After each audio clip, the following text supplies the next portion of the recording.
Bonjour à tous. Montant record pour la pièce de charité. Aux Hospices de Beaune, la 165e vente des vins a été adjugée 400 000 € hier. Un montant en hausse de 40 000 € par rapport à l'an dernier. L'argent sera reversé à des associations au profit de l'enfance et du handicap. C'est un acheteur chinois qui repart avec. 2 autres pièces prestigieuses des Bâtards Montrachet Grand Cru ont également atteint les 400 000 €, confirmant l'attrait exceptionnel de ce millésime 2025. Tragique collision dans le Jura samedi soir à la Chailleuse. Un violent choc frontal a coûté la vie à une femme de 42 ans. Le drame s'est produit sur la départementale 72. Le conducteur de l'autre véhicule âgé d'une vingtaine d'années a été blessé et hospitalisé. Les autorités rappellent la prudence sur les routes, particulièrement avec les conditions d'automne. Les chaussées sont humides et la nuit arrive très vite. Voiture incendiée à Autun. 2 véhicules ont été détruits par le feu dans la nuit de samedi à dimanche au quartier Saint-Andoche. Il s'agit du 2e incendie de voiture cette semaine dans la ville, après 5 véhicules brûlés jeudi au quartier Saint-Pantaleon. Les gendarmes ont ouvert des enquêtes pour éclaircir ces faits. Dans le reste de l'actualité, la première édition du sommet Choose France Édition France aujourd'hui à Paris. Le gouvernement veut mettre à l'honneur les entreprises françaises qui investissent dans le pays et les inciter à le faire davantage.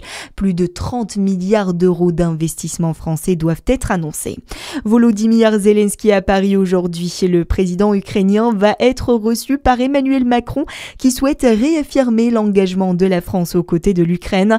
Depuis le début de l'invasion russe, il y a plus de 3 ans, le chef de l'État s'est toujours montré très proche de son homologue ukrainien qui se rend dans l'Hexagone pour la 9e fois depuis le début de la guerre. Et cette journée s'annonce chargée pour les 2 hommes Adam Ferroni. Oui, elle va commencer par un déplacement sur la base aérienne militaire de Villacoublay, au sud-ouest de Paris, pour évoquer les moyens d'aller encore plus loin pour permettre à l'Ukraine de se défendre. Emmanuel Macron et Volodymyr Zelensky vont prendre ensuite la direction de l'état-major de la force multinationale. Ce projet, mené par Paris et Londres en vue d'un éventuel cessez-le-feu avec la Russie. Ils tiendront ensuite une conférence de presse ensemble depuis l'Elysée avant un déjeuner de travail en tête-à-tête. Des annonces de nouvelles aides ou coopérations militaires en matière d'armement sont possibles et hier déjà, Volodymyr Zelensky a annoncé un accord historique avec la France pour renforcer l'aviation de combat et la défense aérienne de Kiev. Sur le fond, la situation est toujours aussi compliquée en Ukraine. Alors que l'hiver approche, la Russie continue d'avancer dans l'est du pays et multiplie les bombardements ces dernières semaines. Et puis, qualification au bout du suspense, la JDA Dijon disputera bien la phase de groupe de la Ligue européenne.